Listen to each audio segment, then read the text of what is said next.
We welcome you back to Griffith Field for Game 2 of today's doubleheader here at the Ripken Experience in Myrtle Beach, South Carolina. Doubleheader. And thank you once again, folks, for joining us here on the Owls Media Network. This is Nick Landy here bringing you the call. For those of you who missed Game 1 of today's doubleheader, Worcester State jumped out to a 3-0 lead. And after giving up a run to Keene State, the Lancers scored 8 runs in the 7th inning to pull away and secure an 11-1 victory, spoiling Jake Yakum's collegiate debut on the mound for the Owls, and despite Yakum having an impressive debut, he was ultimately dealt with the loss. So now the Owls, after having their 2-game losing streak snapped in that first game, will try to get back on track and return to 500 as they're now at 3-4. And meanwhile, Worcester State, who snapped its 2-game losing streak, will now try to start a winning streak of its own as they're at 3-2 overall on the season, and they will try to sweep the doubleheader. The game should be starting momentarily as both teams are wrapping up warm-up, so it looks like we will be starting a little bit earlier than the originally scheduled 6 p.m. start time, as Game 1 ultimately went around 2 hours. And again, with it being a doubleheader game, this game will also only, but we'll see how both teams do today. Worcester State will be the home team for this second game after Keene State was the home team in game number 1. So we'll take this time to go look through the starting lineup for the Owls of Keene State College, who are coached by Justin Blood in his second season. So leading off for the Owls, and once again playing at second base, will be Hamilton Barnes. Following him will be Nate Hudson, who will be playing on left field after sitting out game 1. Jonathan Chatfield, who played third base in game 1, will be the DH today and bat in the third spot. Brendan Eaton, the right fielder, will be in the 4 spot. Evan McHugh moves over to third base. He'll be in the 5 spot. Tommy Ehlers, who came into game 1 as a defensive substitution, will be in center field and be in the 6th spot. Josh Bion, who we're used to seeing in the heart of the lineup, has been moved down to the 7th spot. He'll still be playing at first base today for this second game. And then after that, you'll get a few new players who did not see any action in the catching today and batting in the 8th spot. And lastly, it will be Junior Santos out in shortstop, who did not get any action in the first game. And that is the starting lineup for the Owls of Keene State College as warm-ups are wrapping up here at Griffith Field. And with that, we will now take a look at the starting lineup for the Lancers of Worcester State, who are coached by Phil Price in his first season. Tyler Smith will once again lead off the game for the Owls, and he will be playing out in right field today for this second game. Following him will be the shortstop for Worcester State, Chris Auciello, in the 2 spot. The 3 spot will be taken over by the left fielder, Zach Roberts. Then it will be in the cleanup spot, the designated hitter, Alex Sorrenti Burns. He was the catcher for the Lancers in game 1. Now he'll be the DH in game 2. In the 5 spot is the center fielder, Anthony Iamorone. Then the first baseman for Worcester State, Sean Devon, will be in the 6th spot. Then the third baseman, Tom Hallowell, will be in the 7th spot. The 8th spot will be held by the second baseman, Xavier Quezada. He was in the 9th spot in game 1. He'll be moved up to the 8th spot for game 2. Catch on the right, Phil Price on the left, held by number 9 for Worcester State, but instead will be held by number 1, Colin Fitzgerald, who will be doing the catching. And the starting pitcher, who has just taken the field, Worcester State, is Craig Barnes. The freshman, will get the nod.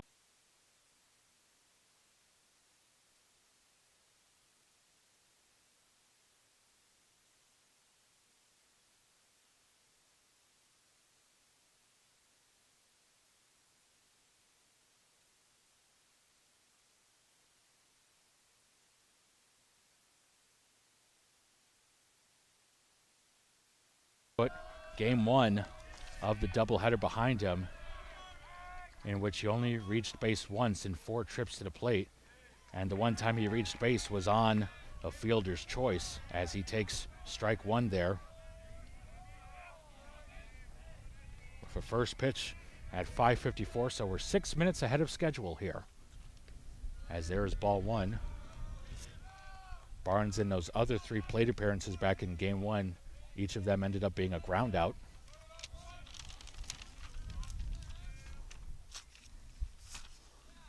And this pitch will be fouled straight back and go into the water behind us.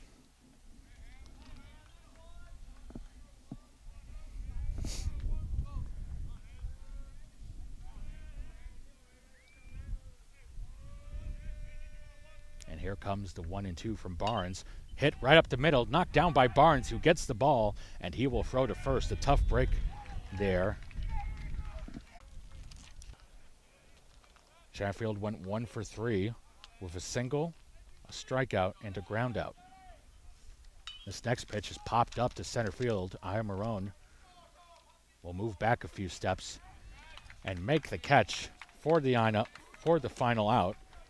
So 3 up, 3 down for Keene State, and they go away in the top of the first, and Worcester State will get ready to come to bat. We already went through the starting lineup for Worcester State, but now we will use this time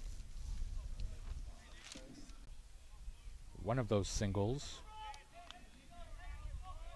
This should debut. We're off to the second inning in a scoreless tie between Keene State and Worcester State.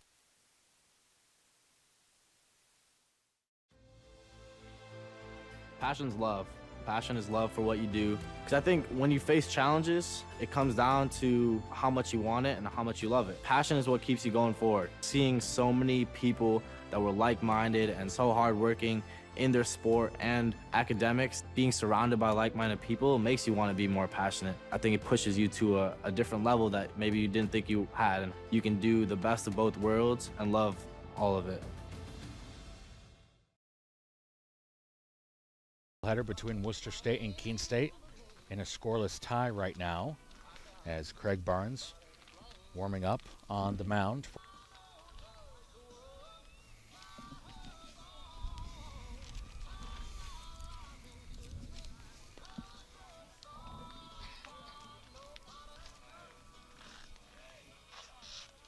In game 1 today, Eden went 1 for 3, where Eden reached base all 3 times. He went to the plate. He was hit by a pitch twice and then singled in his 3rd and final at bat. So Eden getting on base all 3 times. He will try to extend that on base streak here, as he's ahead in the count 1-0. And he lines this to left in the gap, and that will get down. It's cut off by the left fielder, and Eden will ultimately hold for a single. So Eden has now singled in his last 2 plate appearances dating back to the last game. And Keene State has the leadoff man on with Evan McHugh coming to the plate. Don't.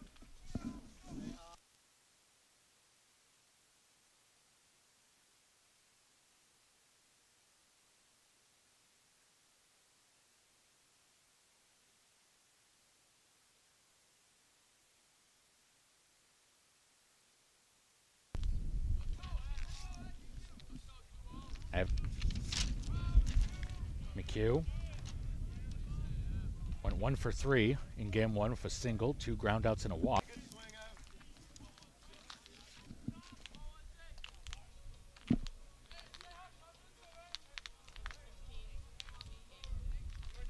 And here comes Tommy Ehlers, who, as I mentioned before, was a defensive sub back in game 1. And now he is back in the starting lineup for game 2, and he fouls off this first pitch.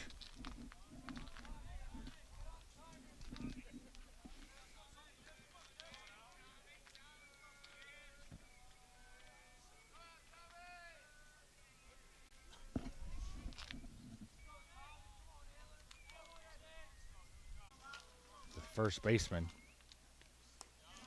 takes a high pitch for ball 1. And again, It's just ultimately a tough play that time for Hollowell to make.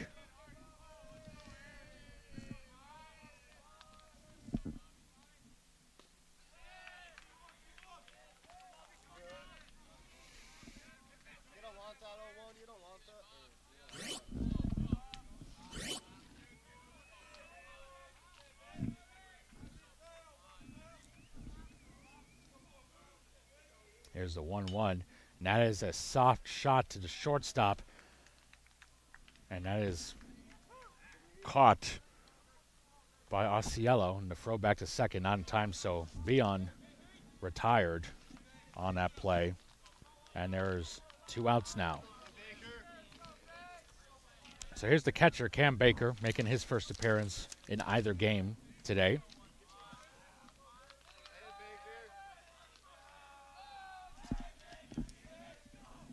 Again, runners on first and second for the Owls after getting only 1 run in game 1. Let's see if they can match it right here in the second inning.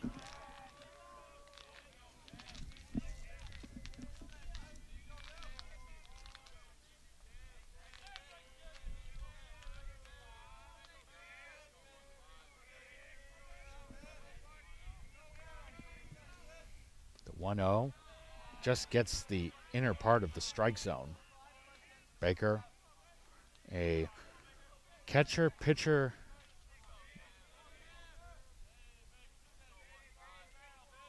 for the Owls. We saw Evan Calley, who usually plays catcher, we saw him on the mound in game 1. And Baker hits this one to right field. This one's going to go out of play.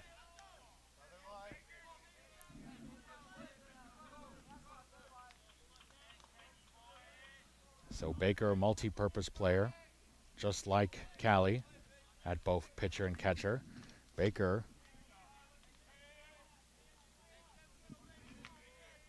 from Portland, Connecticut, which is also where one of the members of our Owls Media Network team is from, Jill Diamond.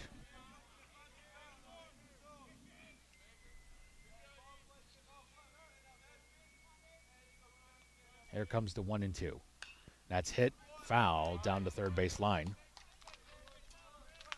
Baker starting to make some good contact there. He's just got to find a way to keep the ball in play.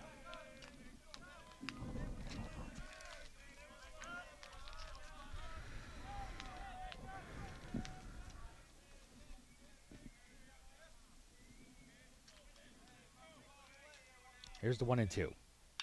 Hit to left center. Aya Marone will back up and make the catch. So Keene State gets runners on first and second, but they can't drive in a run this time. And we'll head to the third.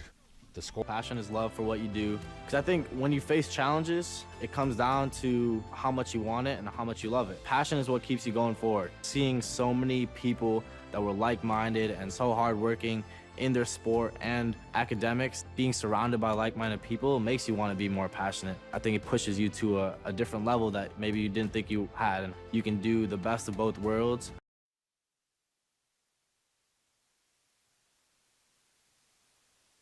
Alex Sorrenti Burns will lead things off for Worcester State here in the third inning against David Floyd. Or excuse me, it's the bottom of the second inning. Getting a little ahead of myself here, folks. Don't worry, we still have plenty of baseball to play here at Griffith Field as the sun begins setting here in Myrtle Beach, South Carolina.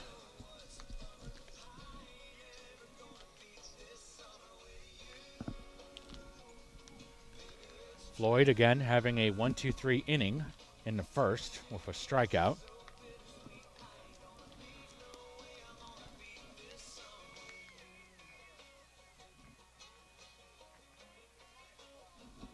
Wind has died down a little bit, making the temperature a little warmer.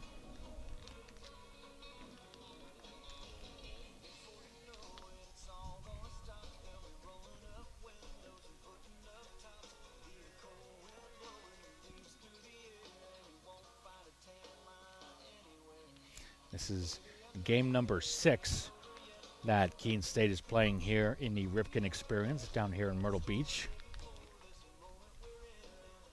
They did have one game originally scheduled against Salem State on Monday get postponed due to weather.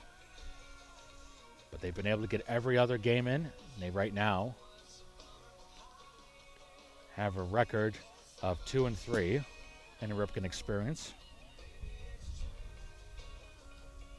They'll try to get win number 3 right here as the warm-up tosses are done, and we'll get ready for the bottom of the second with Alex Sorrenti-Burns leading things off.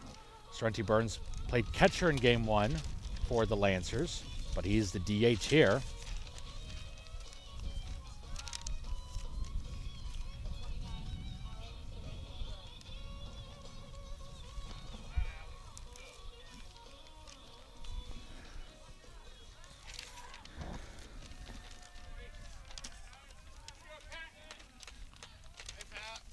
In game 1, Sorrenti-Burns went 1 for 3 with a double.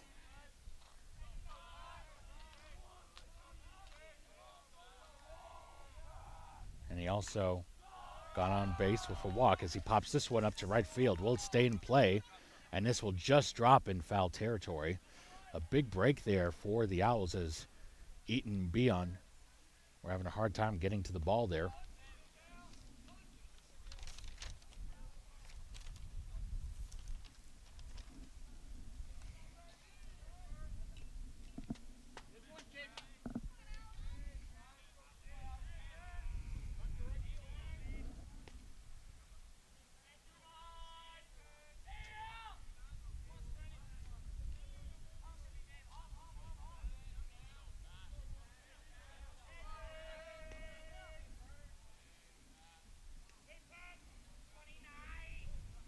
Now the 0-1 drops in there for a strike. Nice off-speed pitch there by Floyd.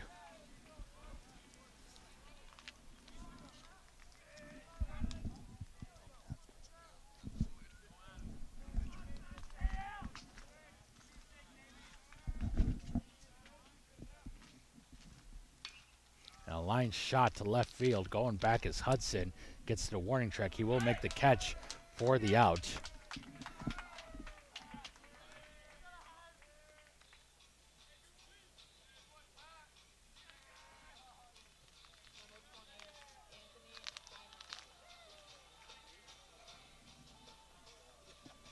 So 1 out, and I should mention to you folks that David Floyd is out of the ball game now. It is Patrick McKeegan in the ball game now, the senior. So McKeegan recording the first out there. As here's Aya Marone. So you can expect game 2 here to be a bullpen game for Keene State as a ground ball hit to third. And the throw to first in time for out number 2. It's a good throw that time by Evan McHugh.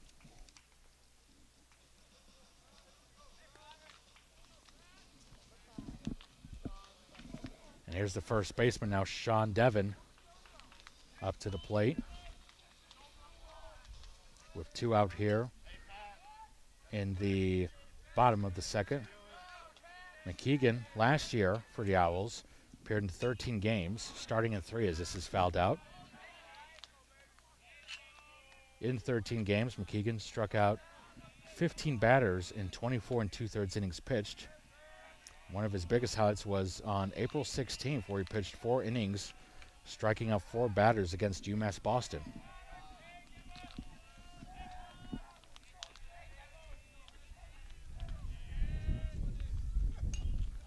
This is popped up again in outplay. This is the season debut for McKeegan, who hasn't pitched so far this year. He's a strikeout from getting away with a 1-2-3 inning here.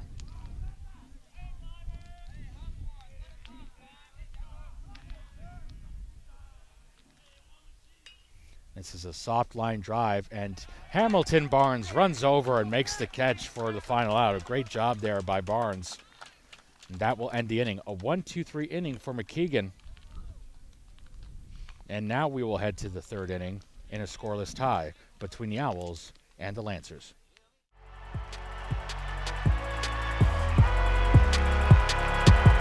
Number 32, Kyle Hornsby.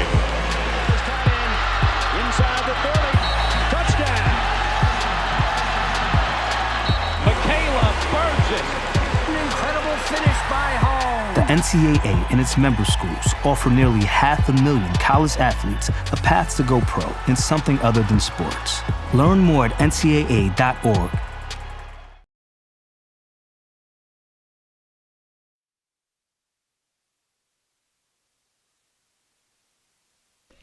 Third inning is here now for the Owls of Keene State College. They're in a scoreless tie with Worcester State as they get ready to go up against Craig Barnes. Keene State already using two of its pitchers so far today. David Floyd getting his first collegiate start, had a 1-2-3 inning in the first. And then Patrick McKeegan, the senior, came on in the second and got a 1-2-3 inning of his own. And we'll see how many innings McKeegan ultimately gets. But for the time being, the Owls will come up to bat, looking to try to break through on offense, something they've had a hard time doing today.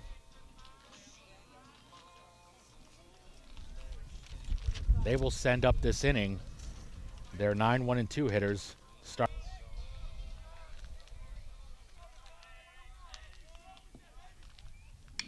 And on the first pitch, he lines this to left field for a base hit. And this is going to roll a ways to the wall. And Santos will get in with a stand-up double to lead off the third. Junior Santos making a lot of contact there. That ball was able to get to the wall, or just close to the wall, and the outfielders had a hard time handling it, and Santos had no trouble getting to second.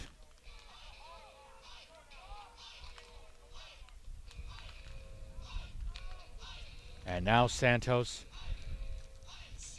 talking to the coaches, maybe showing some discomfort here.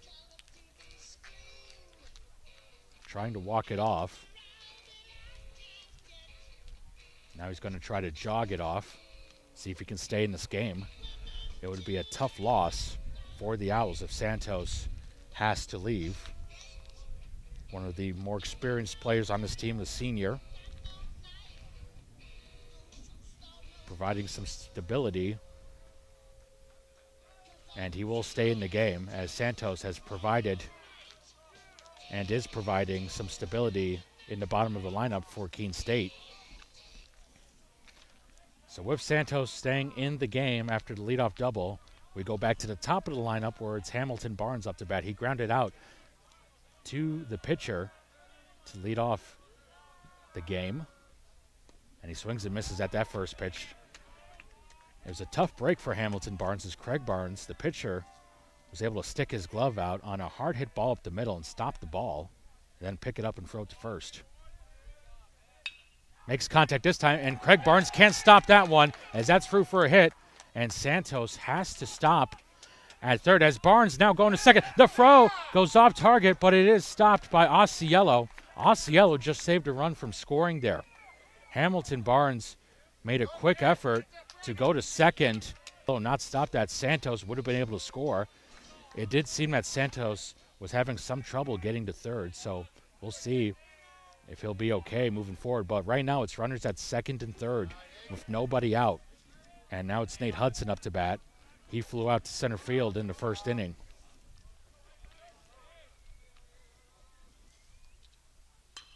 And now ground ball back to Barnes. Barnes trying to get Santos, and Santos is caught in a pickle now. Santos making a run for home. And now we got a runner also at third. They got to be careful, and Santos will ultimately get tagged out while Hamilton Barnes advances to third and Hudson advances to second. That's going to be a complicated thing to put down on the scorecard. But either way, Junior Santos has been tagged out trying to score on a great play by Craig Barnes. And now there's one out here in the top of the third.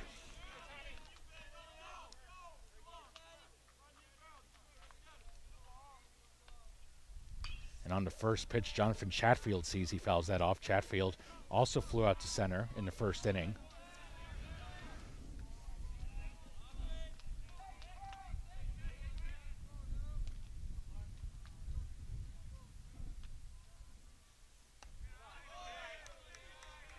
And that pitch is high for a ball. 1-1 with 1 out in the third in a scoreless game between Worcester State and Keene State. Chatfield takes strike 2 there. The shadows continue to creep in more here at Griffith Field as the sun continues to set. The next pitch, high for ball 2.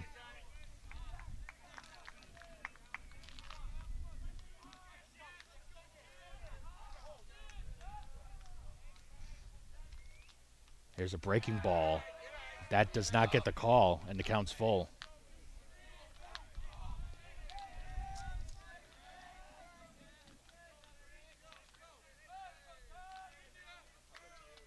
Here's the payoff pitch. That's high for ball 4, and the bases are loaded for Keene State.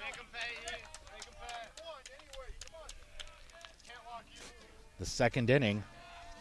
He's been having a good day at the plate. He could drive in potentially 2 runs here with a base hit. The first pitch is outside for a ball.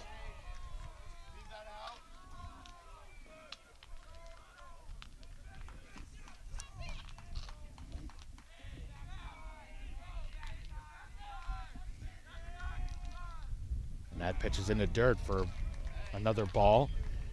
In Keene State's 9-3 win over Salem State on Monday, Eden collected 5 RBIs and had 2 doubles in the win. So he's had a solid week overall here in Myrtle Beach. The next pitch, and this is going to be fouled out. He may have just missed that one there. Eden getting ready for the 2-1 pitch from Barnes. And here it is. And he fouls that off again. You're good. Now know your job. Know your job now.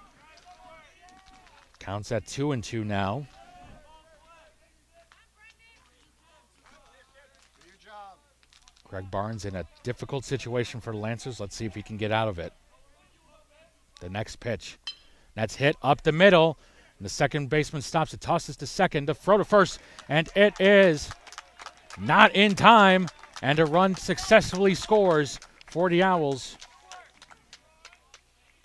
Brendan Eaton ultimately driving in Hamilton Barnes, and Keene State jumps out to a 1-0 lead here.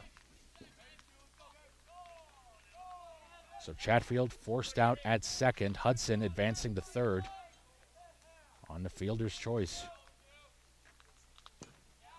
And that is a first pitch strike to Evan McHugh, who flew out to the center fielder last inning. And now the runner's going to get a hit and run put to perfection there. Here comes Hudson to score.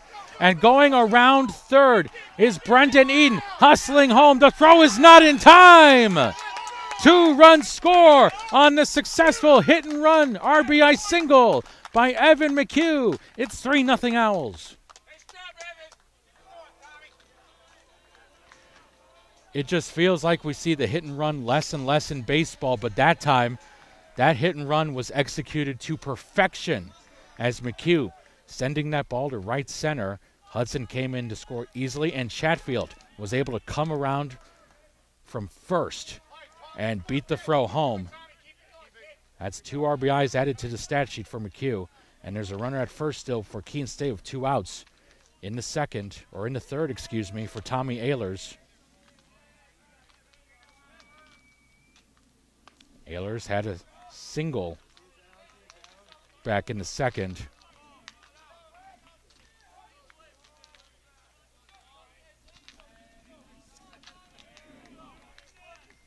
And now there goes a lot of fun to see it executed a second time of hit and run, one of the most exciting plays in the game of baseball. Not only for more stolen bases, but to maybe also see potentially more hit and runs executed this season. I'm sure the fans would really enjoy it. It's 0-2 now against Ehlers.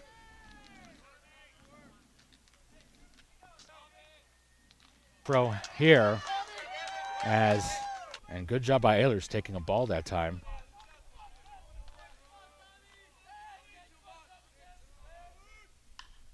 And now this pitch is popped up. This will stay in the infield where it'll be caught for the final out. But Keene State breaks through with 3 runs here in the top of the 3rd inning. And the Owls will now take a 3-0 lead into the bottom of the 3rd right after this. To them, the whole world looks like an opportunity, one to be seized, built upon, and made better. In the top half of the inning to that lead against, he came on as a relief pitcher in the 2nd, replacing David Floyd, who started the game. And McKeegan was able to get a 1-2-3 2nd inning. Worcester State, after scoring 11 runs in Game 1 today, has yet to record a hit.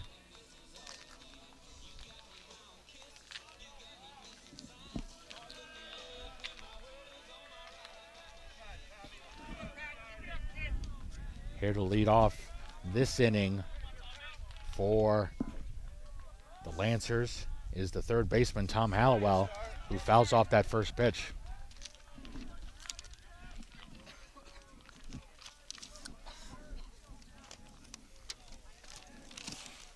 In Game 1, Hallowell got a single, reached on an error, struck out and flew out. He also scored 2 runs in the win for the Lancers.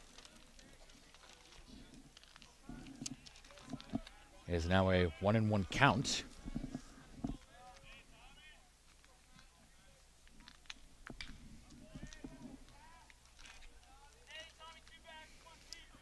Hallowell in his junior season with the Lancers.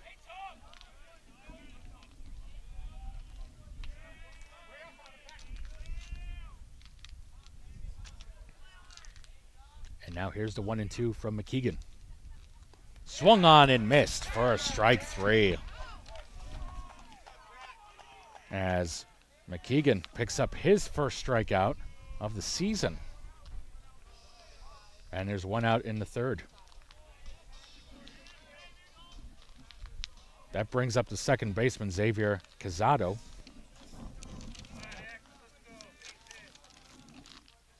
Casado. In Game 1 today, Casado won 7th inning for the Lancers. Before that, he had struck out and hit a sacrifice fly. He did eventually strike out. He had 2 at-bats in that 7th inning. He hit a double in the first at-bat and then struck out. And now Casado takes a breaking pitch for another strike as McKeegan has that breaking pitch on point right now.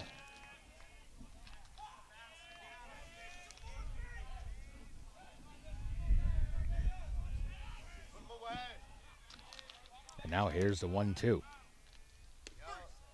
Just drifted outside as the count is now even at 2 apiece.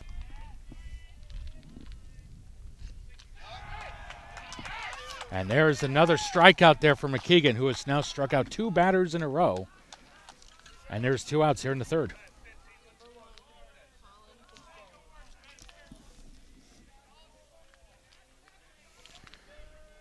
Here comes Colin Fitzgerald now, making his first appearance at the plate in either game today. He did not play in Game 1, but now he's catching here in Game 2.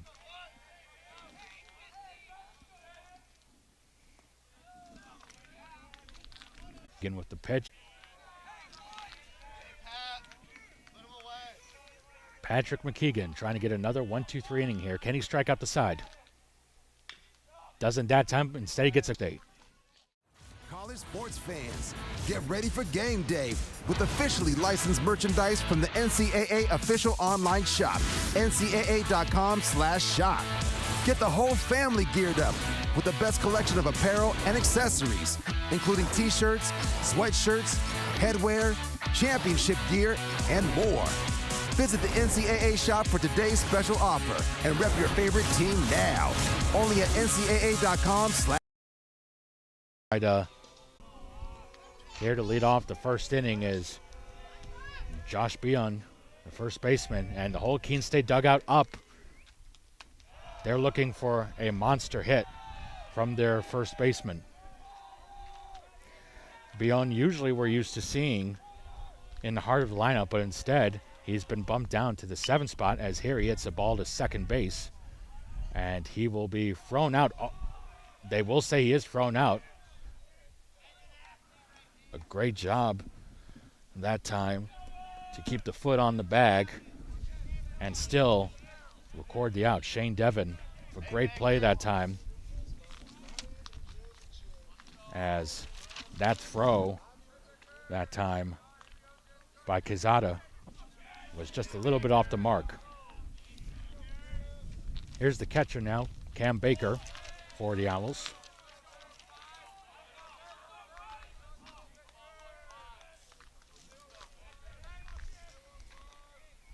Baker.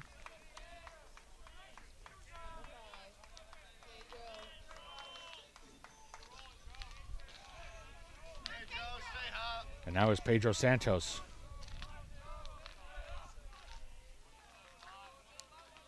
Santos got a double back in the 3rd inning. He came up a little sore after sliding into 2nd after being checked on by the coaches. They let him stay in the game. He made it to 3rd and then was caught in a pickle on a ground ball and was eventually tagged out.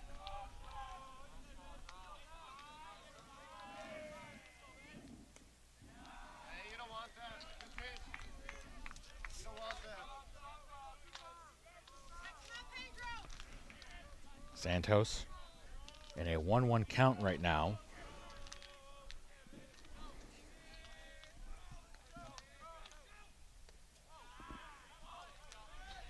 Now it's 2-1.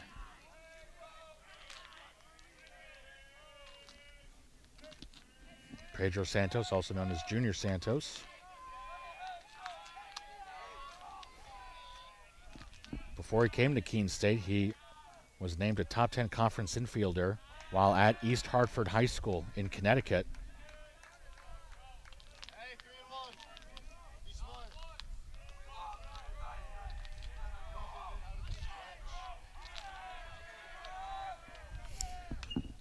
And on this pitch, he fouls this ball. Will it stay in?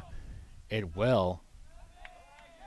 And the catch is made for out number 1. You saw right there what we talked about back in game 1. Griffith Field having a much larger foul territory than a lot of the other ballparks Keene State plays at. And as a result, Hallowell had much more space to work with, and that allowed him to make the catch for the out. So 2 outs now. And here's Hamilton Barnes. And a pickoff throw back to first, not in time as Baker gets back there safely. Never twice. Barnes grounded out to the pitcher in the first and then hit a double. Or I should say he hit a single and then advanced on the throw. And that single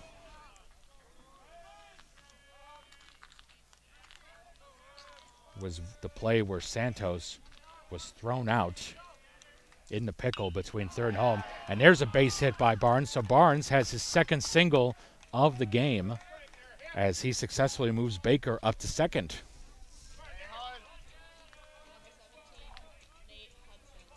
And now it's Nate Hudson. Hudson made it all the way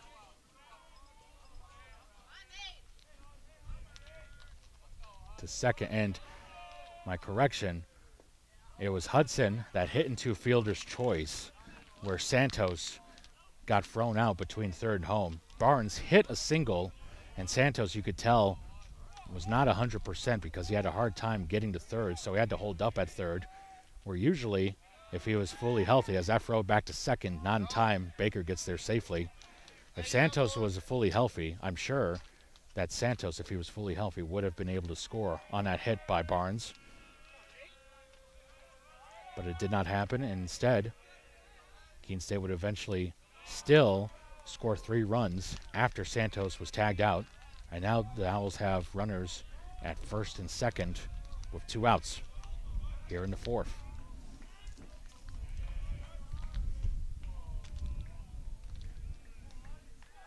A little chant going on in the Keene State dugout as that pitch is low. It's 3-1 now. Hey, he's gonna come to you. He doesn't want to walk you.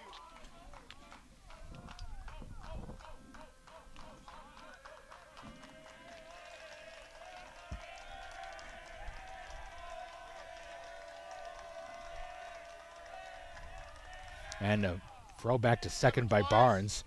No tag is even made. They're just keeping Baker close. Craig Barnes. Never twice. An out away from holding the Owls from scoring. Here's the next pitch. That's high, and it's ball 4. A good take by Hudson there.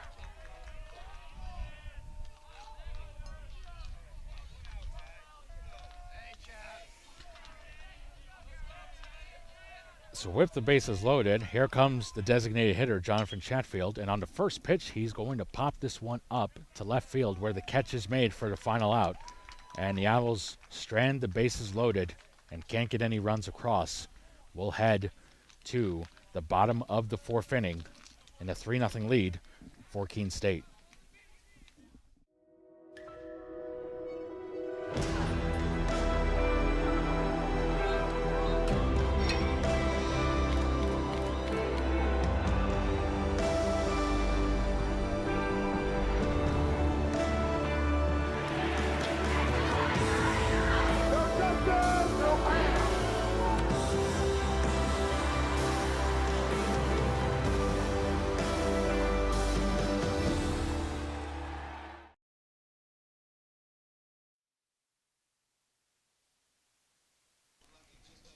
Keene State with a 4-0 lead over Worcester State in the bottom of the 4th.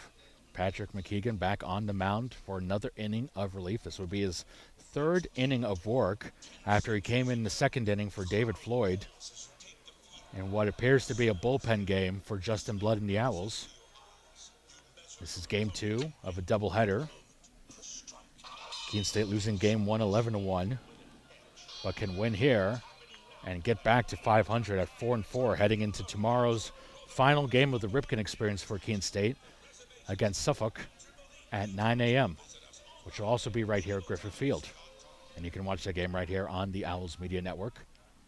In the meantime, Keene State trying to lock up this win here.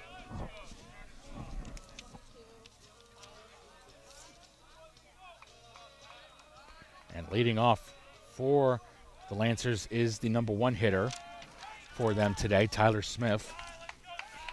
Smith struck out back in the 1st inning.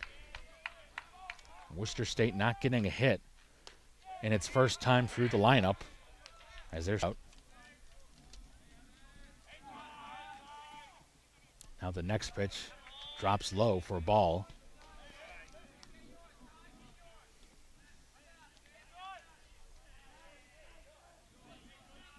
Lights are starting to come on here at Griffith Field, as well as the other ballparks here at the Ripken Experience Complex.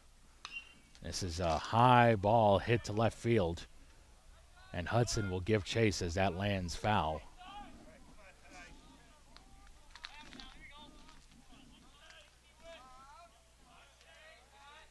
And again, the dimensions here at Griffith Field is 363 down the left field line, 391 in center field, and only 310 in right field. But we haven't had any close calls with home runs today so far, as there's a line drive right to McHugh for the first out.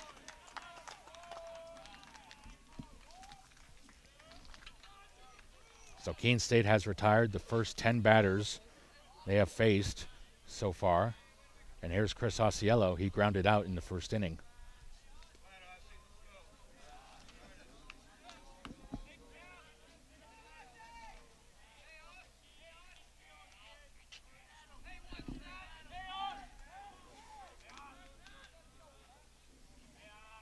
And the first pitch from McKeegan gets called a ball.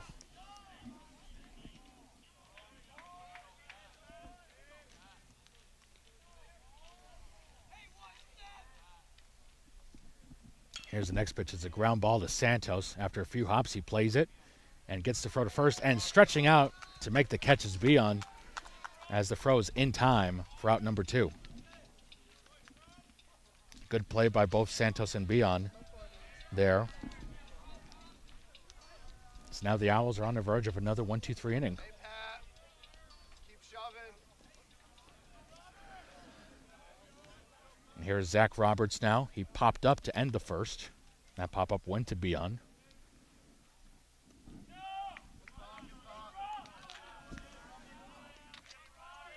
Want to know the count now.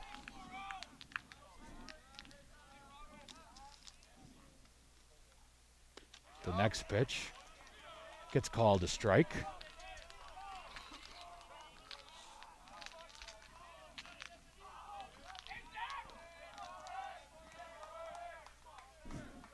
Worcester State's dugout trying to keep the energy going. As that breaking ball falls a little too low. It's 2-1 now.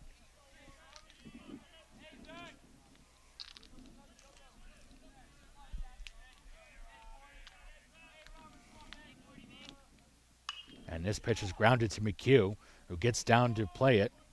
And the throw is in time for another out. And it's another 1-2-3 inning for the Owls. They've retired the first 12 batters that Worcester State has thrown at them. And after 4 innings, it's 3-0 Keene State here on the Owls Media Network.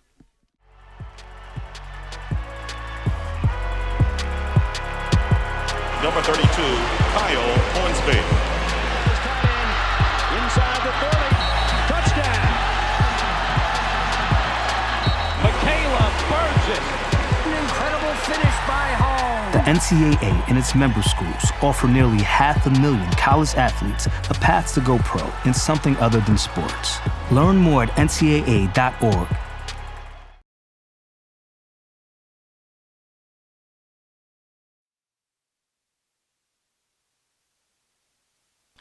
Getting ready for the 5th inning here at Griffith Field in Myrtle Beach, South Carolina. Keene State up 3-0 over Worcester State.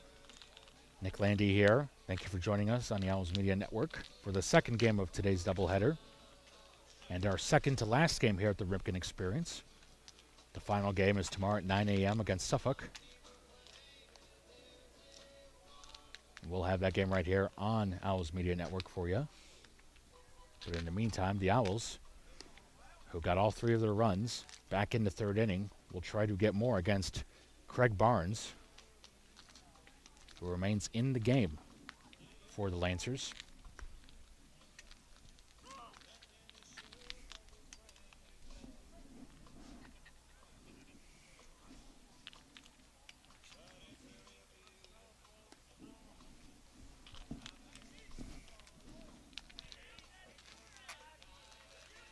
And to lead things off for the Owls in this inning will be the right fielder, Brendan Eaton, who has still continued to reach base. Eaton also scored one of those 3 runs back in the 3rd. So there's a strike there.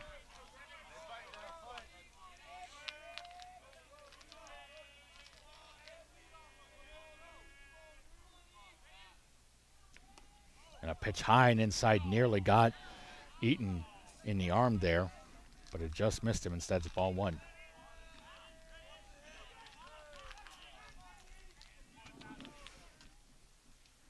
And he fouls this one off to keep in the count.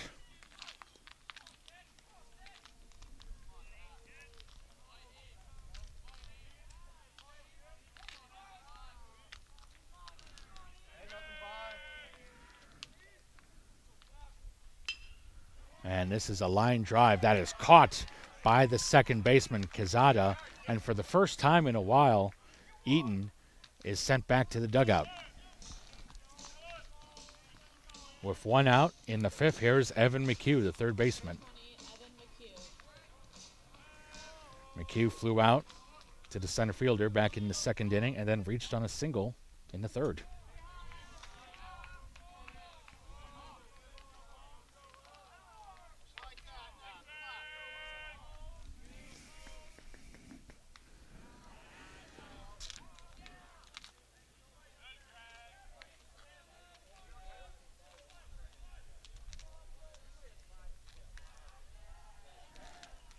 McHugh drove in Eaton back into third on a successful hit and run.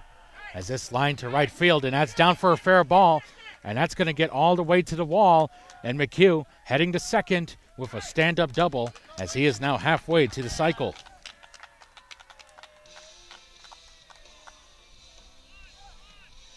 Evan McHugh starting to find his form as both of those hits have come to right field.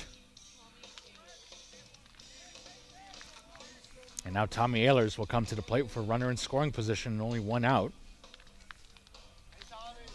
Ehlers got a single back in the second inning.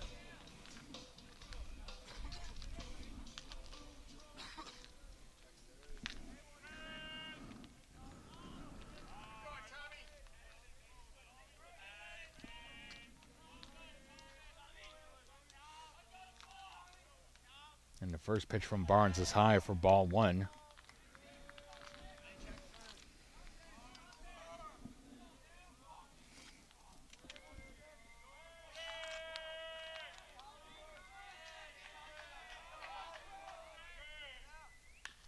And the freshman Ehlers pops this one up to right field. Tough play here, but Quezada makes the catch for out number two.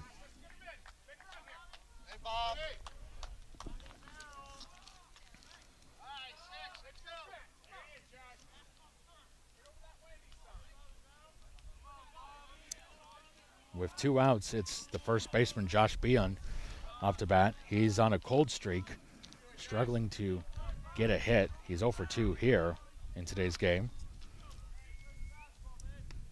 Right now would be a perfect time. And now the throw back to second. It's close, and they're just going to say that McHugh is safe. That was a close play there. A great throw that time by the catcher, Fitzgerald. I think McHugh was caught off guard a little bit. But alas, McHugh was safe.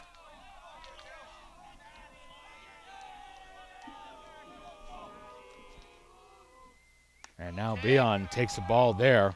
It's 3-1.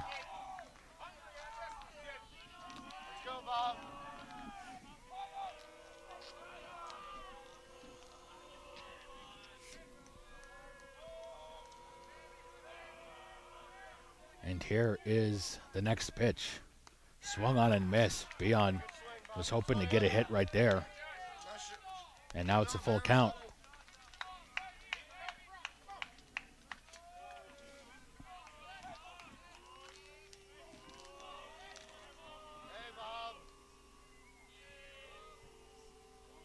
And here's the payoff pitch. Outside. And excuse me, it was only 2-2 that time. My apologies. And now it's a full count. And now we get ready for the payoff pitch. Here it is. Swung on and hit to left field. This is playable for the left fielder. And it is caught. So Beon's slump continues and a run is stranded at second. And we go to the bottom of the fifth with Keene State up 3-0. I believe sportsmanship is a mutual admiration and respect for your fellow competitors. We all go through a lot to reach the point where we compete against one another. It's important to realize that. So once we're finally on the field or on the court or on the starting block, we look at each other as fellow human beings and not just competitors. Being able to recognize the hard work that other athletes are putting in creates a more positive and inclusive environment.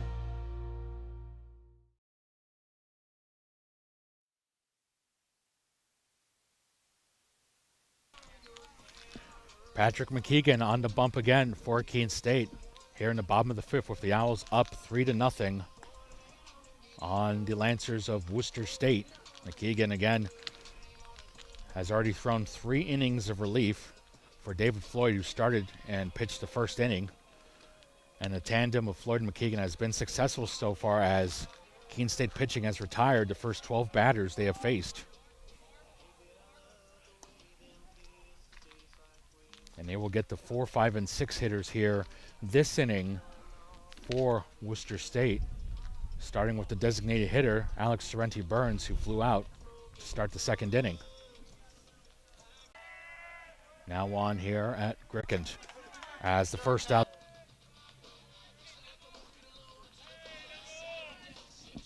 They now send up their first baseman, Sean Devon. Sean Devon, so far today, just has a line out to second base on a nice play by Hamilton Barnes.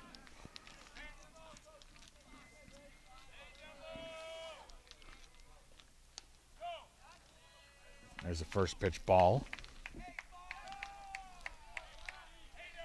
We should mention that that double hit by Sorrenti Burns is the first one he has hit this season.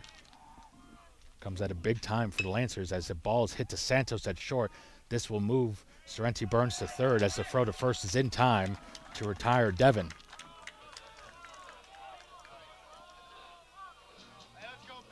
The sacrifice grounder puts a runner at third now for the Lancers with 2 down.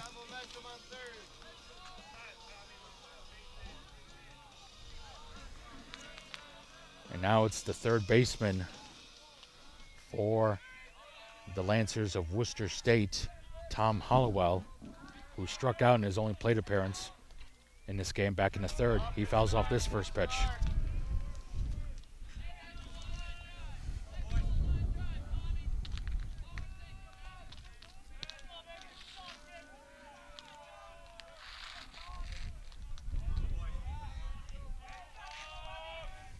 Sorrenti Burns, the only base runner Worcester State has had in this game, but it might be enough to get him a run as this has popped up.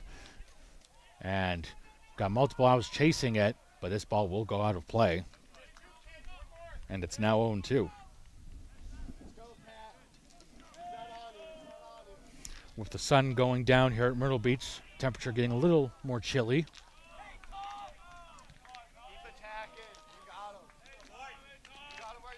But the game shall continue ultimately.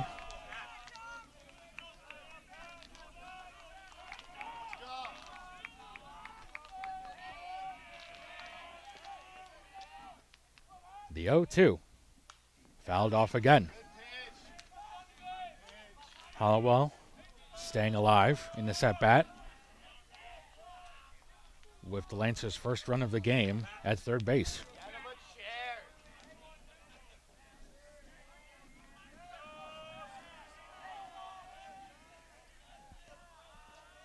Here's the pitch. Breaking ball falls in there for strike 3. And Cam Baker excited for another strikeout by Patrick McKeegan. And the Owls hold the runner at third. And we have now played 5 innings here at Griffith Field. Keene State holding on to a 3-0 lead over Worcester State.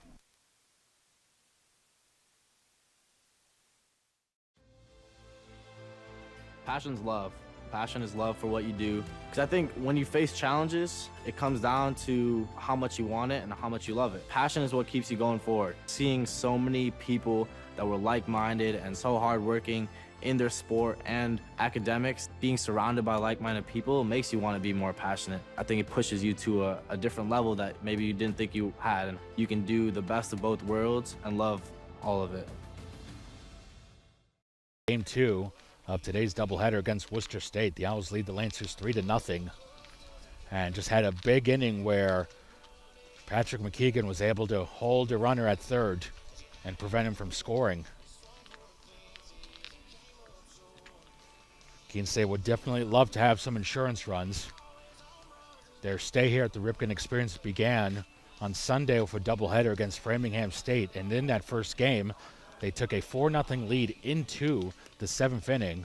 Framingham was able to get 4 runs to tie the game and then scored the game-winning run in the 8th inning.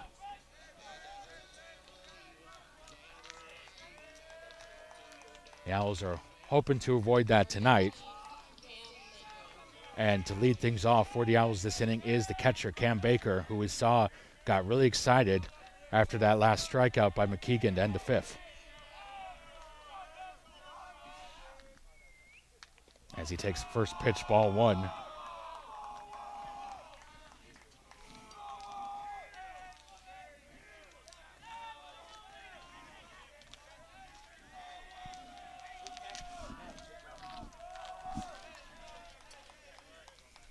Baker now ahead in the count, 0-2, or 2-0, excuse me. Got my numbers mixed up there a little bit.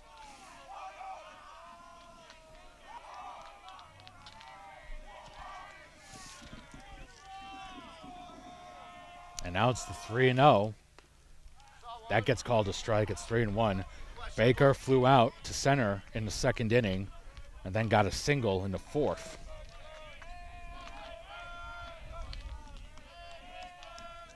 And now the 3-1 is called a strike as Baker tossed his bat to the dugout thinking he had a free pass. And now he's got to go back and face the payoff pitch.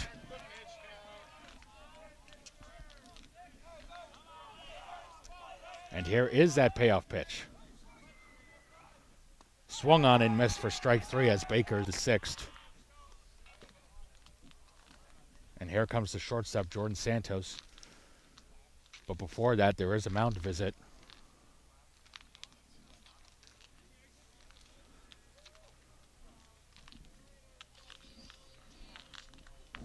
Don't see anyone, or I might see actually someone in the Worcester State bullpen, and we will get a pitching change as Craig Barnes' day is done. A solid outing for Barnes here in Myrtle Beach.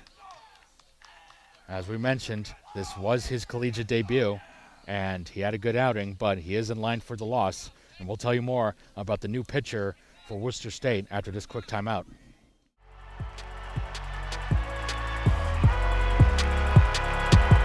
Number 32, Kyle Hornsby. Inside the 30. Touchdown.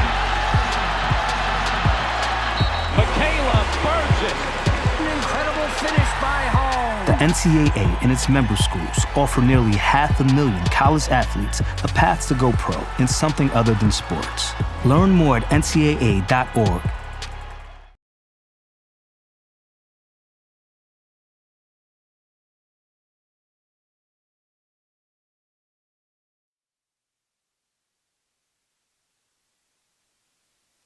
And there you see the new pitcher for the Lancers of Worcester State. It's a lefty for the Lancers. It's Zachary Scotty up to pitch for them. Scotty, freshman out of Warwick, Rhode Island.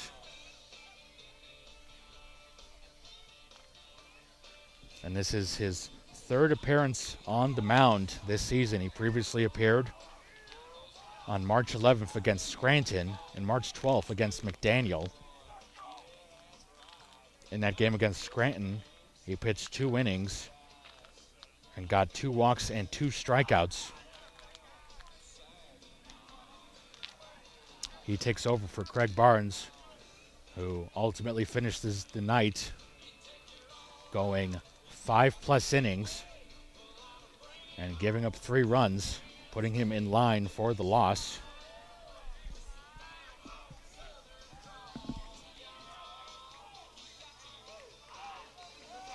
Barnes also picking up his only strikeout of the game against the last batter he faced, Cam Baker.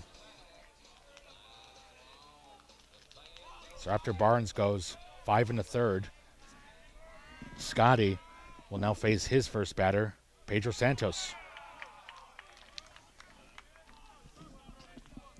Santos down 0-1. He had a double back in the third and then fouled out in the fourth.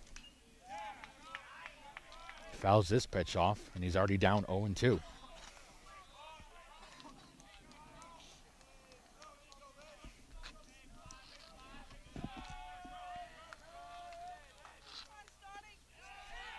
Now pitch is missed by Santos, and he's tagged out for strike 3. And Scotty gets a strikeout for the second out of the inning. And has scored a run. First pitch here, he'll pop that up, and it's caught by Quezada, the second baseman. And it's a 1-2-3 inning for the Lancers. We head to the bottom of the 6th now. Keene State still holding on to a 3-0 lead. College sports fans, get ready for game day with officially licensed merchandise from the NCAA official online shop, ncaa.com/shop. Get the whole family geared up with the best collection of apparel and accessories, including t-shirts, sweatshirts, headwear, championship gear, and more. Visit the NCAA shop for today's special offer and rep your favorite team now. Only at ncaa.com/shop.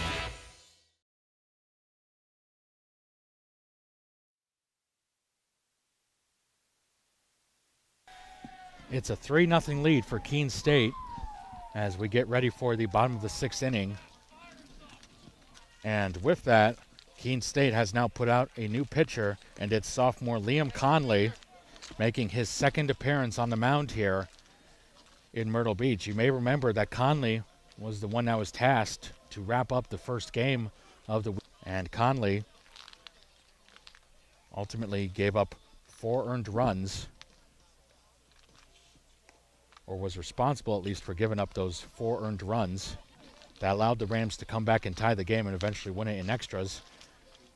Conley since has also appeared as a catcher for the Owls this week, and now Conley's back on the mound. He's now got a 3-1 lead to work with, and with that 3-run lead that he has to work with, he needs to help the Owls get 6 outs to pick up the win here.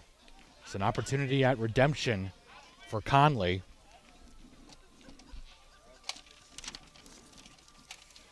As he will first face off against the 8-9-1 hitters for the Lancers, starting with Xavier Quezada, who struck out in his only plate appearance back in the 3rd inning.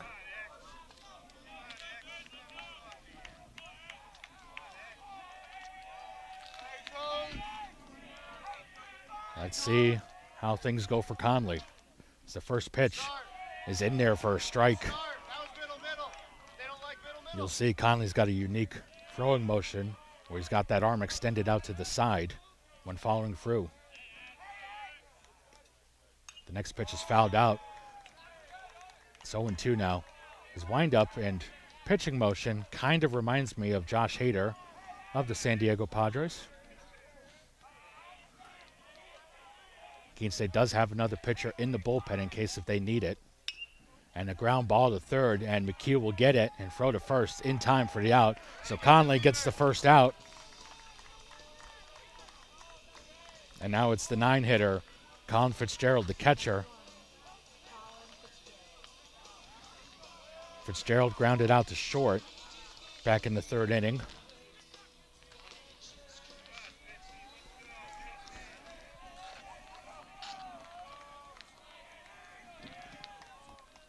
First pitch is high for ball 1. Conley, we should mention, also pitched a game against Trinity, the second game of that doubleheader that the Owls won. And a swing and a miss for the first strike. And in that game against Trinity, in 1 2 innings, 1 2/3 innings pitched, he struck out a batter and gave up an earned run. Also walked a batter. The next pitch in the dirt. Baker not able to block that one. It's a good thing. It is very large. And it will be tough for any catcher to handle that pitch inside. And it's a full count now.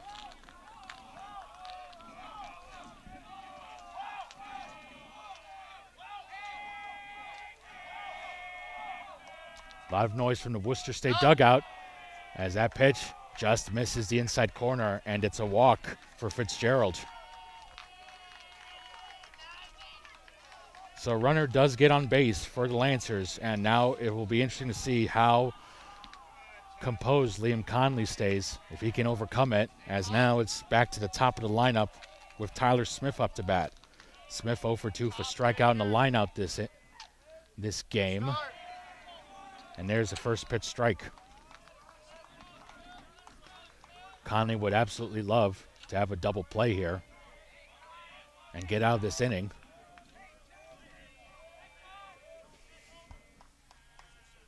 There's the pitch. Doesn't get the call that time. It's 1-1. He was close that time.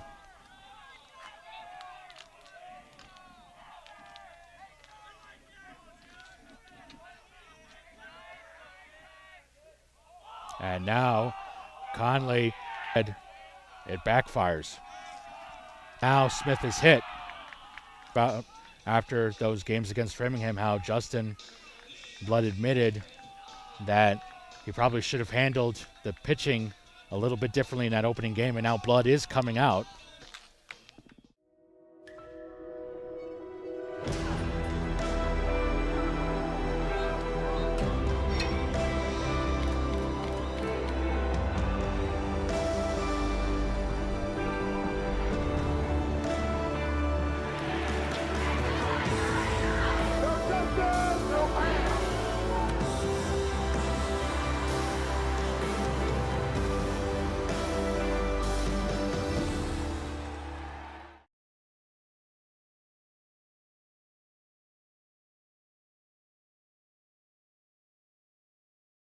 We last saw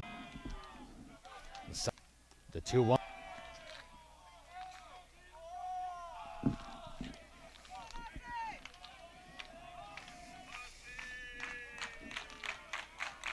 The 3-1 from Ruzic in there for strike 2.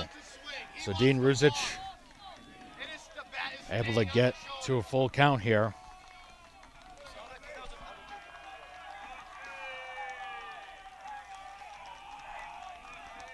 And now the payoff pitch. Breaking ball hit to third. McHugh's got it. The throw to second in time. The throw to first in time. It's a double play. Dean Ruzic comes in and draws a 5-4-3 inning ending double play. And the veteran comes through for Justin Blood in the Owls. And tonight with the Owls up 3-0. College sports fans, get ready for game day with officially licensed merchandise from the NCAA official online shop, ncaa.com/shop. Get the whole family geared up with the best collection of apparel and accessories, including t-shirts, sweatshirts, headwear, championship gear, and more. Visit the NCAA shop for today's special offer and rep your favorite team now. Only at ncaa.com/shop.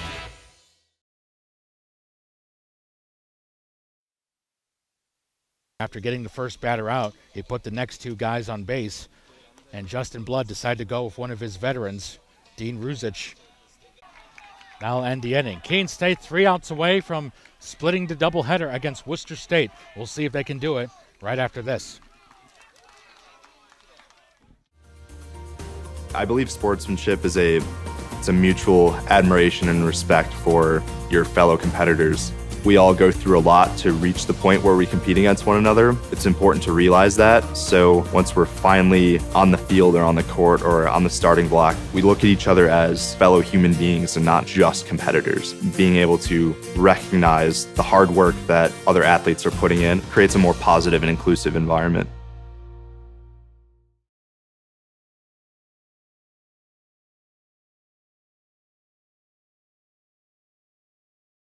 College sports fans, get ready for game day with officially licensed merchandise from the NCAA official online shop, ncaa.com/shop. Get the whole family geared up with the best collection of apparel and accessories, including t-shirts, sweatshirts, headwear, championship gear, and more.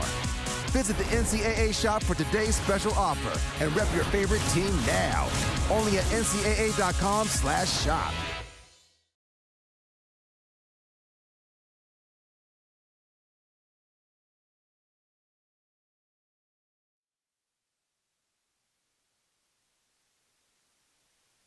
Keene State is 3 outs away from locking up the win over the Lancers of Worcester State.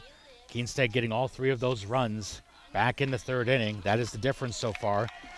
And Dean Ruzic, after preventing Worcester State from scoring back in the 6th inning, will now come on to try to secure the win for Justin Blood and the Keene State Owls.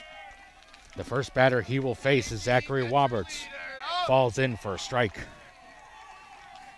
He wants to walk. He's scared of you, Dean.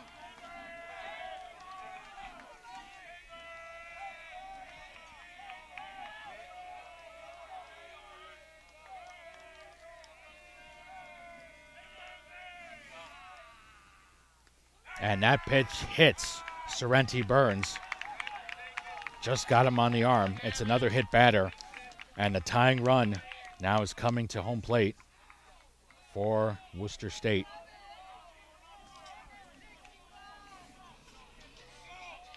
And that is Anthony Ayamarone. He's 0 for 2 in this game. Ground out and a flyout. Keene State pitching has had a good game here against the Lancers, retiring the first 12 batters they faced. Lancers only have 2 hits in this game. And the throw back to second. No play made as Roberts gets back to the base.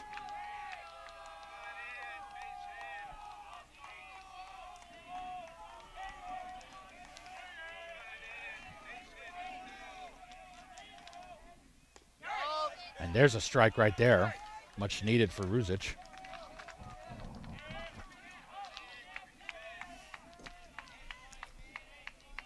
There is another pitcher in the bullpen for the Owls. And both runners are going. It's a double steal, and both runners get there safely. A gutsy play there for Roberts and Sorrenti Burns, but it pays off. Again, the tying run still at home in Ayamarone.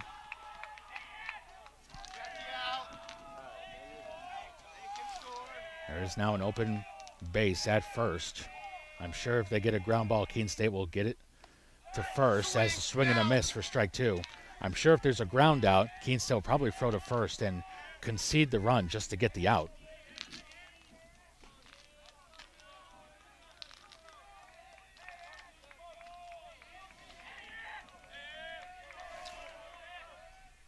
On a breaking ball, that nearly hit Ayamarone. Instead, it falls in for strike 3.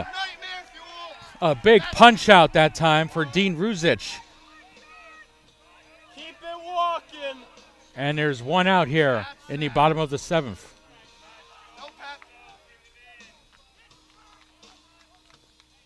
Ruzic's first strikeout of the game. That was gross. Much needed at the right time for Keene State. And now here's the first baseman, Sean Devon. He has lined out and hit into a sacrifice grounder in this game. Gotta be nice. Can't be mean.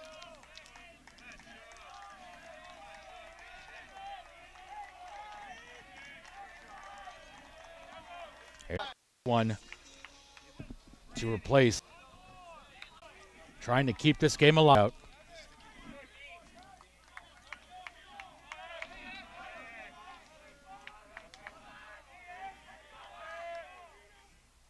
This pitch, what a great block by Cam Baker.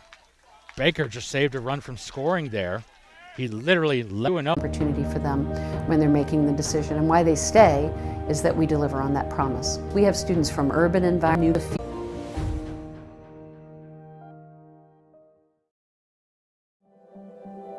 Proportion to me is the lived experience of our Division III student athletes. They balance life from an academic perspective and the rigors of competing at a high level, bonding with teammates and building lifelong friendships. But they also are involved in their communities. They work jobs and internships and volunteer. They've learned to be resilient. Diverse experiences are setting them up for the future.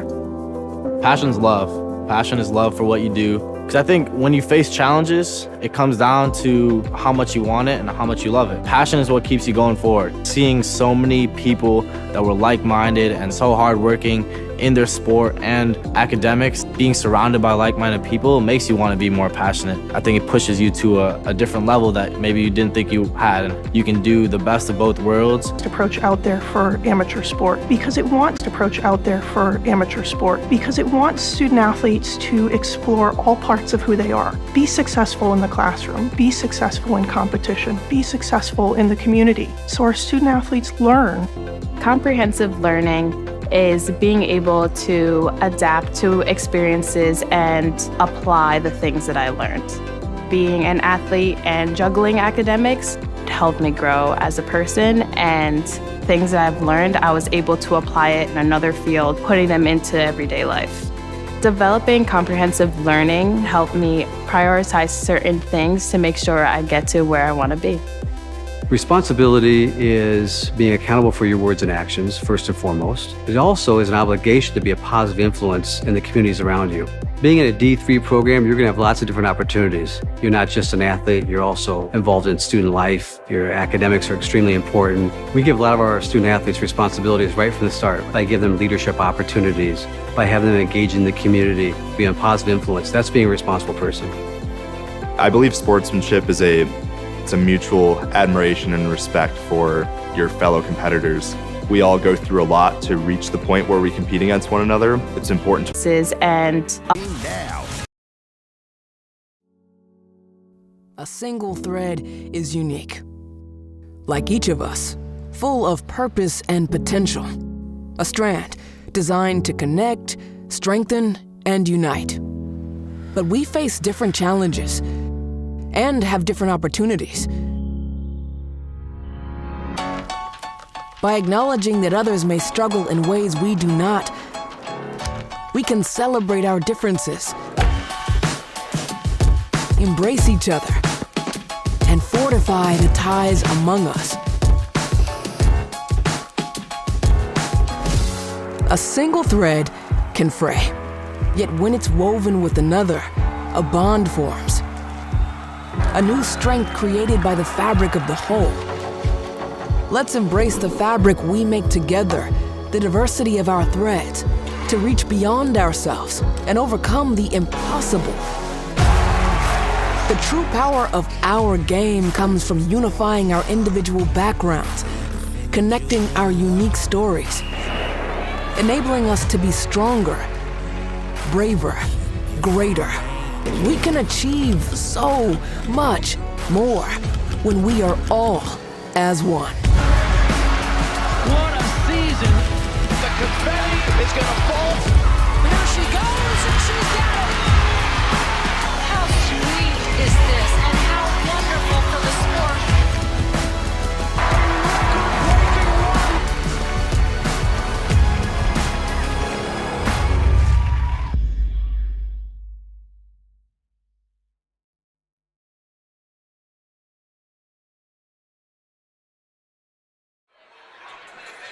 Good afternoon, ladies and gentlemen, and welcome to Spalding Gymnasium here at the campus of Keene State College. I'm your host, Logan Peranto, and alongside me is JJ LeBlanc. Passion's love. Passion is love for what you do. Because I think when you face challenges, it comes down to how much you want it and how much you love it. Passion is what keeps you going forward. Seeing so many people that were like-minded and so hardworking in their sport and academics, being surrounded by like-minded people makes you want to be more passionate. I think it pushes you to a different level that maybe you didn't think you had, and you can do the best of both worlds and love all of it.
Keene State winning Game 2 of today's doubleheader against Worcester State by the score of 3-0. After losing the first game of the doubleheader to the Lancers 11-1, Keene State salvages a split and now has one game remaining here at the Ripken Experience here in Myrtle Beach. And joining me now is the head coach of the Owls, Justin Blood. Justin, this is the first doubleheader your team has played since Sunday against Framingham. Safe to say better results than Sunday. What is the mindset of the team right now? Just trying to continue to learn every single day. I think the first game was our ugliest game down here. Wasn't very happy about how we competed. Didn't make very many adjustments at the plate. I thought Jake Yakum threw extremely well his first start. So, you know, there weren't a ton of positives. I thought Troy Brennan actually threw well too. We just didn't have anybody make any plays behind him. First game was a little bit of a train wreck, and we challenged the guys a little bit, and they did respond well in this second game. Dave Floyd, who I think is going to be a very good pitcher for us. He got slowed up a little bit in the preseason with a little strain, and so we've kind of been goosing him along to get him back on the mound. And he's not built up pitch count wise, but we wanted to get him out there, so it was good to start him in this game and just get him a fresh, clean inning. And he looked really good. He's got very good stuff. And then Pat McKeegan was awesome. He did a great job. We've had some good pitching appearances down here. Some guys have thrown well, and then Dean Ruzich coming in, doing a great job too. So pitching any trouble whatsoever, we were going to go to Dean, and then it was going to be Dean's game to finish. So Dean did a great job. Yep. And then offensively, the big story from yesterday is you've really been trying to emphasize improving plate discipline, and it was kind of a struggle for you guys to get some offense manufactured, though eventually you did get that kind of going, I'd say, towards the end of the second game. This offense does tend to seem a little ultimately streaky. You know, we've seen a couple of games where they're just clicking on all cylinders, getting those time hits, and other games where it's just nothing seems to be coming together. What do you think is really the cause of that? Is it really the plate discipline that's the big issue, or is there something else that is kind of hurting this team offensively, and what do they need to do to try to overcome that? There's a phrase that I heard once from an old-time scout when he talking about hitters, and he said, you know, this guy has great barrel awareness, and barrel awareness means just adjustability in your swing. You know, a guy who's capable of hitting not just one location, not just one pitch. And we have a handful of guys right now that want their pitch in their location, and when pitchers are able to pitch outside of that area or with other pitches, but we ultimately facing more pitches and all week every time we talk, but experience. Being back for all the snow, we'll have to before they leave South Carolina. Well, obviously, or a few quality appearances on the mound, play solid defense, have some good at bats, and so get some timely hitting. You know, just on Saturdays too, so we still got and gain that valuable experience before we hit conference play. Head Coach Justin Blood, thank you once again for joining us. We look forward to seeing you back on the field tomorrow. All right, thank you. Lancers 3-0 to split the doubleheader. That final game will be tomorrow at 9 a.m. against Suffolk, right here on the Owls Media Network. Thank you to everyone for helping us out with today's broadcast. This is Nick Landy signing off, wishing you all a good night. You have been watching a Keene State Athletics broadcast on the Owls Media Network. Please tune in to our next broadcast, and thank you for watching.